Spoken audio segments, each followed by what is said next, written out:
Hi everyone, I am Praveen Sagar. I welcome you on my channel. I am making this video especially for students and parents as well. वैसे है तो ये video सभी के लिए, तो इस वीडियो में जो मैं आपको बातें बताने जा रहा हूँ इसको समझने की कोशिश करना प्लीज़।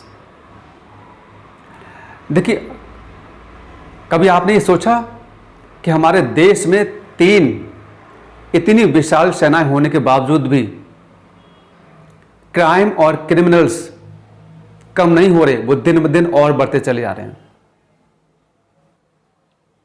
हमारे देश में जल थल वायु इतनी विशाल सेना होने के बावजूद भी माय डियर क्राइम दिन ब दिन बढ़ता जा रहा है। क्रिमिनल्स का दुस्साहस दिन ब दिन बढ़ता जा रहा है। रीजन क्यों हो रहा है ऐसा? इसका मतलब ये नहीं कि क्रिमिनल्स ताकतवर हैं, इसका मतलब ये है कि अच्छे लोग चुप हैं। मैं कुछ रीजन्स बताऊंगा।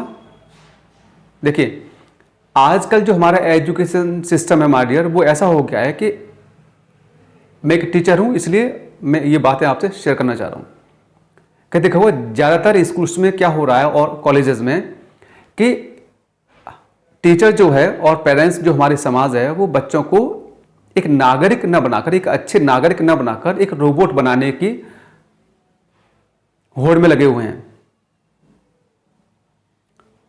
एक टीचर जो है अपने स्टूडेंट्स को रोबोट मशीन बनाए दे रहा है 90% की।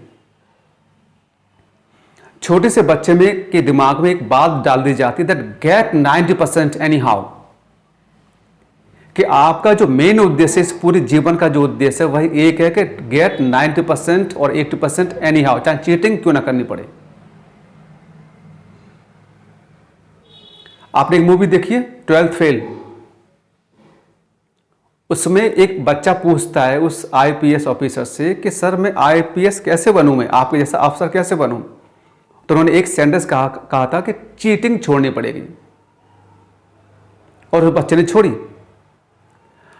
आजकल जो स्कूल्स में एजुकेशन है माय डियर, उसमें तीन चीजें नहीं सिखाई जा रही हैं। मॉरल वैल्यूज, सच्चाई और ईमानदारी। आप ये देखना, ऑब्जर्व करना जो मैं कह रहा हूं कि किसी भी स्कूल्स में, बहुत कम स्कूल्स ऐसे हैं माय डियर जहां पर पढ़ाने के साथ साथ ईमानदारी, नैतिक शिक्षा और सच्चाई की बातें कोई टीचर करता हो। टाइम ही नहीं है उनके पास माय डियर। क्लास में जा रहे हैं, बोर्ड भर रहे हैं, किताबों भरवा रहे हैं बच्चों की। माय गॉड, डरा के रखा है बच्चों को। 90% नहीं आए तो जीवन खत्म, तुम ये नहीं करोगे तो तुम ये हो जाओगे। ठीक है, टीचर एक बड़ा रोबोट, बच्चे टिनी रोबोट ऑफ गेटिंग 90%। फिर बच्चा ये सोचता है कि यार मेरे पूरे जीवन का जो उद्देश्य है वो सिर्फ 90% है, 80% अगर ये नहीं हुआ तो मेरा जीवन किसी काम का नहीं है। आपने देखा होगा जो बच्चा 90% लेकर आता है, माय गॉड, सबके सब पागल उस बच्चे के पीछे। Teacher, oh wow you got 90%, very good, शाबाश, keep it up, carry on. उस बच्चे को हीरो बना दिया जाता है। पेरेंट्स का अलग ही जलवा। अब उन बच्चों को क्या, जिनके 30%, 40% और 50% आ रहे हैं, वो बहुत ज्यादा डिमोटिवेट हो जाते हैं। वो समझते हैं हमारा तो जीवन ही नहीं है, हमारा कुछ नहीं। आपने कभी कोई ऐसा स्कूल देखा है जहां पर एक सच्चे बच्चे को अवार्ड दिया जा रहा हो?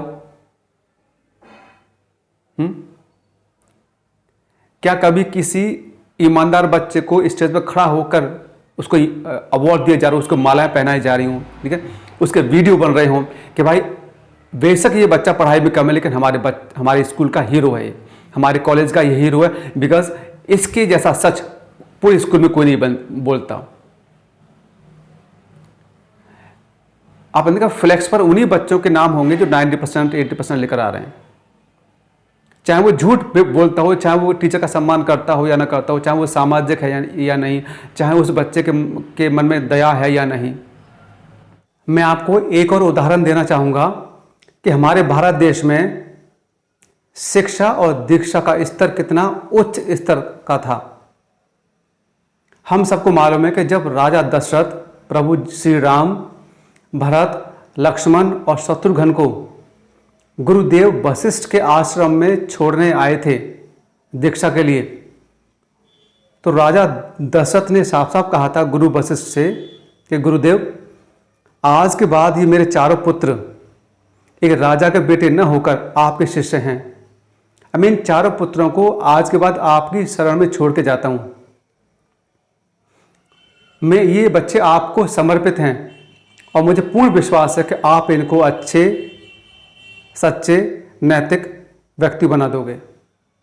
आप देखो, एक राजा इस तरह की भावना रखता है। सोचो आप, उसको मालूम है कि गुरु क्या चीज़ होती है। पहले आपने देखा होगा कि आश्रम में और पेड़ों के नीचे, जंगलों में पढ़ाई होती थी नेचर के साथ साथ, जिससे कि दिमाग हमेशा ठीक रहे बच्चे का।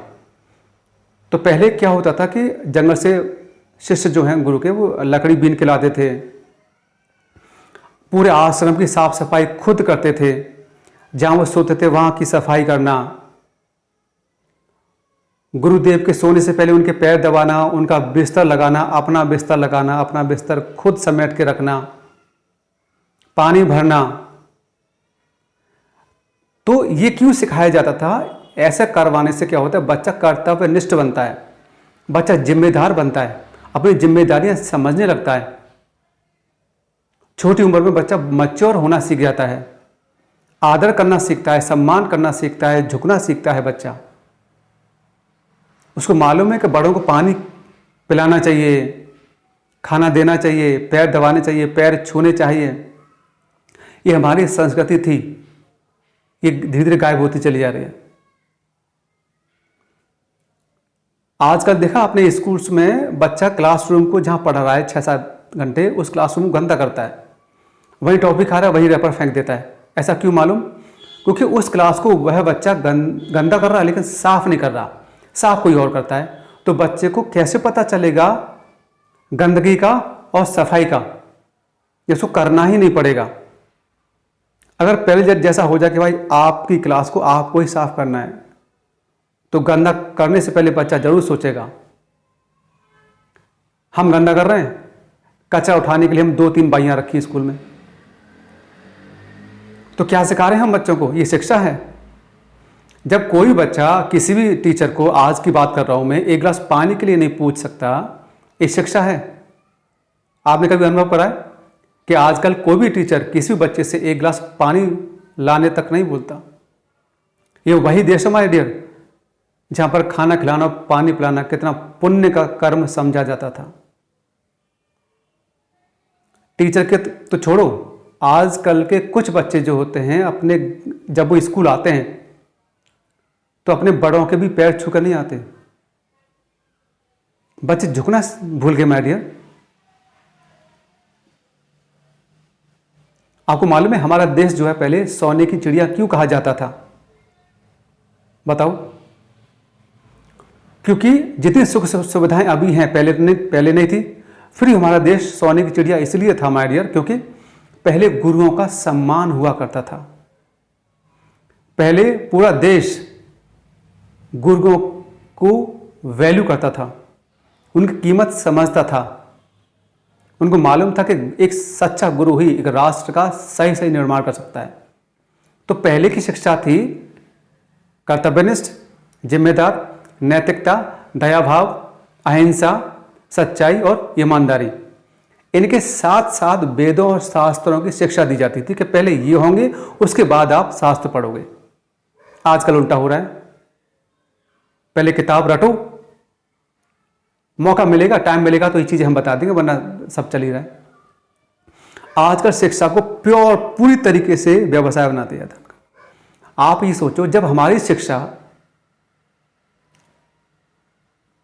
किसी बच्चे में ये भाव नहीं उठा पाई कि सत्य को सत्य बोलना है, झूठ को झूठ बोलना है, बुराई के खिलाफ लड़ना है, बुराई के साथ नहीं देना, अच्छा बुरा क्या है हमारे लिए, इतनी समझ नहीं पैदा कर पाई हम बच्चे में, तो क्या फायदा उसको तोता बनाकर रटवा कर दिन रात, ठीक है ना, उससे 90% ले आए। तो उसका विवेक जागा ही नहीं पूरी तरीके से। कुछ उदाहरण देना चाहूँगा मैं, है ना, इसका कितना साइड इफेक्ट होगा कि क्राइम क्यों नहीं रुक रहा माय डियर। देखिए, आपने देखा है कि जब कोई भी क्रिमिनल क्राइम करता है और ये लगभग तय हो जाता है कि यह क्राइम इस क्रिमिनल ने ही किया है, फिर भी उसका केस लड़ने के लिए एक वकील तैयार हो जाता है। सोचो, ये वही व्यक्ति होगा माय डियर जिसके 80 और 90% आए होंगे। भाई 30-40% वाला तो ना बनेगा वकील। अब यह जो बंदा है उस अपराधी का केस लड़ रहा है, यानी कि उसको जिताने की भरपूर कोशिश कर रहा है। अगर यह व्यक्ति माय डियर सत्य में ईमानदार होता ना, तो ये कहता कि चाहे मैं पैसा कमाऊं या ना कमाऊं, इसका केस तो मैं नहीं लड़ूंगा, क्योंकि अपराधी, इसने अपराध किया है, इसने जुर्म किया, इसको सजा होनी चाहिए। अगर ये व्यक्ति ईमानदार होता तो यह उस हर वकील को रोकता जो इस अपराधी का केस लड़ने को तैयार होता। लेकिन नहीं, उस अपराधी का वो वकील केस लड़ने को तैयार हो जाता और जिताने की कोशिश भी करता है माय डियर, झूठे सबूत जुटाने की कोशिश करता है। तो आप देखो माय डियर, क्या ऐसे क्राइम रुकेगा? क्या इस तरीके से उस अपराधी के या जितने भी क्रिमिनल्स हैं, क्या उनके हौसले बुलंद नहीं होंगे? तो इस बच्चे को जरूरत थी कि मॉरल वैल्यूज याद दिलाने की, एक अच्छा नागरिक बनाने की आवश्यकता थी, न कि एक मशीन बनाने की जरूरत थी। मशीन है बेचारा, देखो, पैसे कमाने की मशीन है वो। उसको कोई मतलब नहीं, उसको दूर दूर तक यह मतलब नहीं कि अगर मैंने इसको जिता दिया बाय द वे, तो ये कितने क्राइम और करेगा, ये देश को कितना बड़ा नुकसान पहुंचा सकता है। और इस अपराधी के जीतने से जो सही व्यक्ति जिसने अपराध नहीं किया माय डियर, अगर वो हार जाता है पैसों की कमी के कारण या किसी के कारण, तो वो व्यक्ति भी अपराध कर सकता है, क्योंकि वो समझेगा कि अगर ये जीता तो अपराध करो और केस लड़ो, कोई भी जीत सकता है। आप टीवी में बहुत सारे न्यूज ऐसे देखते होंगे कि वो गलत व्यक्ति था लेकिन वो हो गया। ऐसा क्यों हो रहा मालूम? क्योंकि हमारे अंदर से ईमानदारी गायब, दया भाव चला गया, सच्चाई गई, नैतिक शिक्षा तो रही नहीं। अगर आप पहले जाओ 100 साल पहले, 200 साल पहले, मैंने और पीछे जाओ, तो आपने देखा होगा कि नैतिक शिक्षा ईमानदारी और सच्चाई के साथ साथ शिक्षा दी जाती थी। मतलब कि पहले जरूरी था कि नैतिक बनो, ईमानदार बनो, सत्य को अपनाओ, उसके साथ साथ शिक्षा दी जाएगी। अब उल्टा हो रहा है कि शिक्षा के साथ साथ इनको हम कभी कभी बता देंगे अगर मन होगा तो, वरना हम कोर्स पूरा करवाते रहेंगे और हम चीजों को आपको रटवाते रहेंगे, हम आपको तोते बना देंगे। अब आगे चल के आप एक बहुत सफल रोबोट बन जाओगे।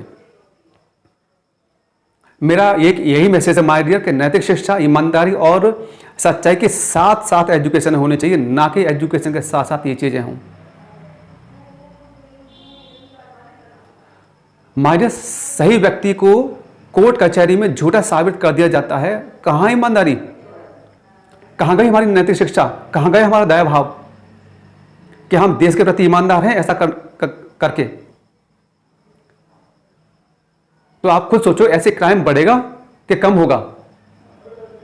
दूसरा एग्जांपल, आपने देखा होगा कुछ हॉस्पिटल्स ऐसे होते हैं और कुछ लोग ऐसे होते हैं वहां पर कर्मचारी, कि जैसे किसी का घर वालों का कोई मेंबर बीमार पड़ गया और सीरियस हालत में, वो वहां पर एडमिट करने आए, तो आपने देखा होगा वहां के जो कर्मचारी होते हैं वो एडमिट तो बाद में करते हैं, पहले काउंटर पर वो एक स्लिप भरवाते हैं, पूरा पर्चा भरवाते हैं और वहां पर जितनी फीस होती है वो वहां पे डिपॉजिट करवा लेते हैं। उसके बाद वो इलाज शुरू करते हैं। अच्छा, कभी आपने ये अनुभव किया है या कभी हुआ है आपके साथ कि सपोज करो कोई व्यक्ति वहां पे एडमिट है हॉस्पिटल में और डॉक्टर अपनी कोशिश कर रहे हैं और इलाज के दौरान या इलाज के बाद वह व्यक्ति दुनिया को छोड़ के चला जाता है, तो क्या कोई भी हॉस्पिटल उसके फैमिली मेंबर को पैसे वापस करता है? मैं आपसे जानना चाहता हूं, क्या इस हालत में हॉस्पिटल को उस व्यक्ति के गुजर जाने के बाद पैसे वापस करने चाहिए थे या नहीं करने चाहिए थे? करने चाहिए थे, उसके दुख में शामिल होना चाहिए था, लेकिन वो नहीं करता क्योंकि वो है रोबोट मशीन पैसे कमाने की।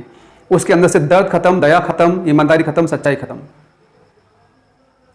उसको एक पिता के आंसू नहीं दिख रहे कि एक पिता पता नहीं कहां से लोन लेकर जमीन को गिरवी रखकर किसी से उधार लेकर पैसे जमा किए हैं उसने इस व्यक्ति के इलाज के लिए। कोई दर्द नहीं माय डियर, कुछ महसूस नहीं हो रहा है। आप देखो साक्षात रोबोट घूम रहे हैं, रोबोट। जब कोई भी मरीज बहुत ज्यादा तड़पता है माय डियर दर्द से, तो क्या आपने किसी भी कर्मचारी को वहां रोते हुए देखा है फैमिली मेंबर के साथ कि डोंट वरी मैं आपके साथ हूं, ये चीज मैं समझ रहा हूं? नहीं होता ना। तो ये वही लोग हैं जो 90% के थे माय डियर, रोबोट, किताबी कीड़ा। इनको समाज से, इनको लोगों के दर्द से कुछ लेना देना नहीं है, और ये ऐसा बिहेव करते हैं कि कुछ भी नहीं हुआ। क्या हुआ है? अरे क्या हुआ? किसी परिवार का रोजी रोटी चलेगी भाई साहब, और हमको फर्क नहीं पड़ता। आपने ये देखो कि मैं आपको क्लासरूम की बात बता रहा हूं, मैं एक टीचर हूं इसलिए ये चीज जानता हूं कि अगर जैसे एक क्लास में 30 बच्चे बैठे हैं और 30 में से 2 बच्चों ने कुछ गलत हरकत कर दी और इस पूरी क्लास को पता है ना, जब टीचर आते कि बताओ ये किसने किया ये काम, तो देखना कोई नहीं बताता। मालूम, जब ये चीज ये बात बतानी चाहिए थी, ये हमको स्कूल में सिखाना पड़ेगा कि माय डियर डर से नहीं डरना, गलत बात का विरोध करना है। सब चुप बैठे रहते कि मुझे क्या मतलब, ये आदतें बन जाती हैं। ऐसे ही जब वो बच्चा आगे चलकर कुछ बनेगा और जब ऐसी बात आएगी कि उसको अपराधियों के खिलाफ बोलना पड़ेगा, जानते हुए तो बोलेगा नहीं, क्योंकि उसके संस्कार बन गए। वो बोलेगा नहीं तो सत्य का पता कैसे चलेगा? तो मेरा कहना यही है माय डियर कि आजकल की जनरेशन को नैतिक शिक्षा, सच्चाई और ईमानदारी की बेहद आवश्यकता है। हर स्कूल्स में यह शिक्षा दी जानी चाहिए। ध्यान करना, आपको मालूम पहले नैतिक शिक्षा का एक प्रॉपर टीचर हुआ करता था, एक सब्जेक्ट हुआ करता था पहले। आजकल खत्म हो गया, है ही नहीं। लोगों के पास वक्त नहीं, सुनना नहीं चाहते। तो यही कुछ रीजंस है माय डियर कि जिस वजह से हमारे देश को छोड़ो आप, दुनिया से क्राइम और क्रिमिनल्स खत्म नहीं हो रहे, क्योंकि स्कूल्स कॉलेजेस में ईमानदारी, नैतिक शिक्षा और सच्चाई को धीरे धीरे गायब किया जा रहा है। कभी आपने ये देखा है कि कभी किसी का फ्लैश देखा है आपने बच्चे का कि आज ये हमारे कॉलेज का सबसे ईमानदार बच्चा है? कभी उसको मेरिट देते हैं हम? कभी अप्रिशिएट करते हैं हम? इतने बड़े स्तर पर नहीं करते ना, करना चाहिए। शायद आप सभी ने मेरी बात को समझने की कोशिश की होगी। आपने देखा है आजकल की शिक्षा क्या हो गई है? आपने कभी अनुभव करा है कि एक अध्यापक एक बच्चे से 1 गिलास पानी नहीं मांगता आजकल? फिर कैसी शिक्षा दे रहे हैं हम? क्या शिक्षा देंगे हम? जब आजकल के बच्चे अपने पेरेंट्स के, टीचर की तो छोड़ो, जब वो स्कूल आते हैं, जब वो कॉलेज जाते हैं, तो अपने पेरेंट्स के, अपने दादाजी दादी जी, पहले तो वो उनके साथ ही नहीं रहते माय डियर, उनके पैर छूना भूल गए। तो टीचर के पैर कहां से छूएंगे, उनको नमस्कार कहां से करेंगे वो? तो कैसी शिक्षा हम दे रहे हैं? जब एक बच्चा टीचर के सामने खड़े होकर आंख से आंख मिला के बात कर रहा है, तो कैसी शिक्षा? क्या करेंगे हम 90% का? जब एक बच्चा जो है अपनी मां को जवाब दे रहा है, बड़े भाई को आंसर बैक कर रहा है, तो क्या होगा 90% का? आप बताओ। तो कहने का मतलब है कि जो कुछ अच्छी चीजें हैं वो स्कूल और कॉलेजेस में शामिल होनी चाहिए। हर टीचर पहले पढ़ाने से पहले माय डियर, देख कोर्स तो पूरा होता रहेगा, सालों से हो रहा है, ठीक है ना, लंबे वक्त से हो रहा है। अगर आप सिर्फ और सिर्फ क्लास में इस माध्यम से जाते हैं कि मुझे अपना कोर्स पूरा करवाना है, तो प्लीज़ हमें ज़रूरत है कि एक सच्चे और निडर टीचर बनने की। एक सच्चा टीचर अपने काम से प्यार नहीं करता माय डियर, ये ध्यान रखिएगा। लोग कहते हैं लव योर जॉब, प्यार से काम वही करेगा जो रोबोट होगा। काम से तो ये जो वकील का एग्जाम्पल दिया ना मैंने, बहुत ईमानदारी से कर रहा था माय डियर, बहुत शिद्दत से काम कर रहा था अपराधी को जिताने के लिए। एक प्राइवेट हॉस्पिटल में जो डॉक्टर काम कर रहा है ना माय डियर, वो बहुत शिद्दत से काम करता है। ही लव्स हिज जॉब, को वो अपने मालिक के खिलाफ जाने की उसमें हिम्मत नहीं है। वो यह नहीं कह सकता कि ये गलत हो रहा है, यहाँ पर ये काम मैं नहीं करूँगा, वो नहीं कह सकता, कोई हिम्मत नहीं उसमें। तो लव योर जॉब नहीं, ईमानदारी, नैतिक शिक्षा और सच्चाई को प्यार करो, ये सब आ जाएगा। आप जो व्यक्ति ईमानदार नहीं है वो सही काम कैसे कर सकता है? वो जहां जहां जाएगा वहां वो लापरवाही करेगा ही सही। एग्जाम्पल, जैसे अगर मैं टीचर हूं और मैं सच नहीं बोलता, मुझे सच बोलने की हिम्मत नहीं है, मैं ईमानदार नहीं हूं, मैं नैतिक नहीं हूं, तो मैं बच्चों को मन से पढ़ाऊंगा नहीं, मैं अपने काम के प्रति जिम्मेदार होऊंगा या नहीं, क्योंकि मैं ईमानदार नहीं हूं। ध्यान करना, जो व्यक्ति ईमानदार होता है ना और जो सत्य को जानता है, उससे कहने की जरूरत नहीं है कि आप ईमानदार बनो, काम से प्यार करो, वो खुद करेगा अपने आप। क्लियर?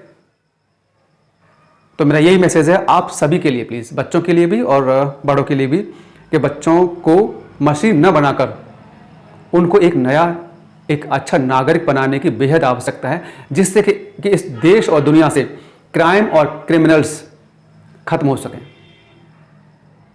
Thanks for watching.